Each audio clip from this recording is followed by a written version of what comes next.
दस केड़े वञा वे सजना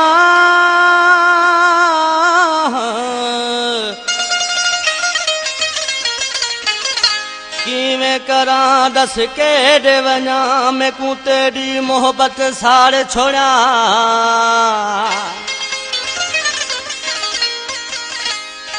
ते अहड़ा में को प्यार दिता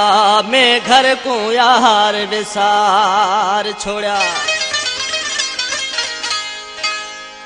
कह कमदा कौन रहा चिंजणी तेरे इश्क खादम को मार छोड़ा मुझी दिल थी जंहिंखे चाहे उताब जगी ओह मुझे नसीब में ना है वञा तमकारे वञा चवां तमके चवां वञा तमकारे वञा चवां तमके चवां मुझे दिल थी जंहिंखे चाहे मुझे दिल थी जंहिंखे चाहे ओह मुझे नसीब में ना है वञा तमकारे वञा चवां तमके चवां वञा तमकारे वञा चवां तमके चवां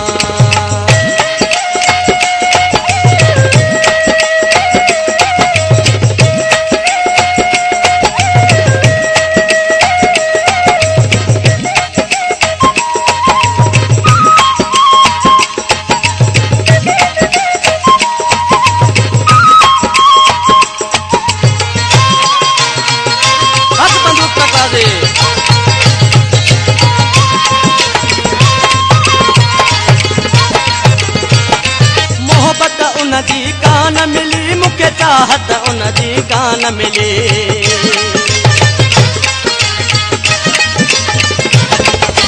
मोहब्बत उनजी कान मिली मुखे चाहत उनजी कान मिली मजबूर सफ़ा थी वयो हाँ मजबूर सफ़ा थी वयो हाँ इहो सूर पयो फत गाए वञा तमकारे वञा चवां तमके चवां वञा तमकारे वञा चवां तमके चवां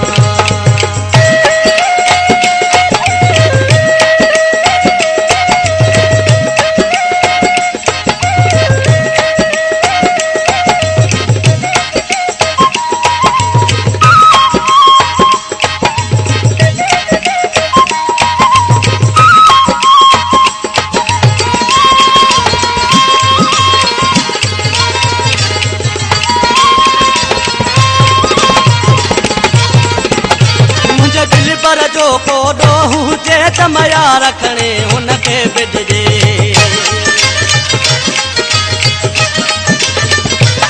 मुंहिंजे दिल पर जो कोडो हुजे त मया रखणे हुनखे बिॾजे पर प्रीत मूं सां सचो आहे पर प्रीत मूं सां सचो आहे तक़दीर निभागी आहे वञा तमकारे वञा चवां तमके चवां वञा तमकारे वञा चवां तमके चवां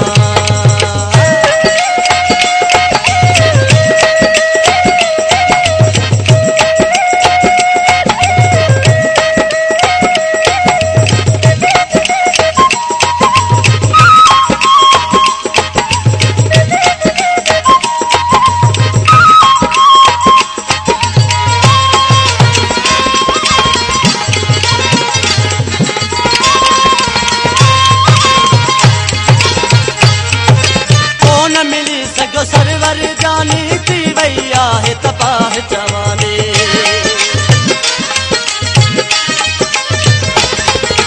कोन मिली सगो सरवर जानी थी वई आहे तबाह जवानी मुखे मलाह पंहिंजी किस्मत मुखे मलाह पंहिंजी किस्मत आड़ा में वई उछलाए वञा तमकारे वञा चवां तमके चवां वञा तमकारे वञा चवां तमके चवां मुझे दिल थी जंहिंखे चाहे मुझे दिल थी जंहिंखे चाहे उहो मुझे नसीब में ना है वञा तमकारे वञा चवां तमके चवां वञा तमकारे